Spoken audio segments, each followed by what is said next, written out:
Ilulunsad ngayong araw ang 20 pesos rice project o benteng bigas meron na para sa magsasaka sa NFA Kidapawan Terminal Warehouse sa Quezon Boulevard, Kidapawan City. Layunin ng programa na magbigay ng abot-kayang bigas sa mga rehistradong magsasaka ng palay at manggagawang bukid sa ilalim ng Registry System for Basic Sectors in Agriculture o RSBSA. Sa bawat kwalipikadong benepisyaryo, maaaring makabili ng hanggang 10 kilong bigas kada buwan sa halagang 20 pesos per kilo. Kabilang sa mga kailangang ipakita ng benepisyaryo ang RSBSA ID o QR code at isang valid government ID. Ang pagbabayad ay cash only at pinapayuhan ng mga bibili na magdala ng eco bag.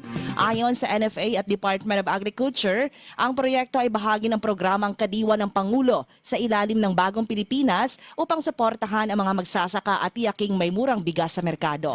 Inaasahang makikinabang dito ang libu-libong magsasaka sa lalawigan habang patuloy ang kampanya ng pamahalaan na gawing abot kaya ang pangunahing bilihin sa bansa.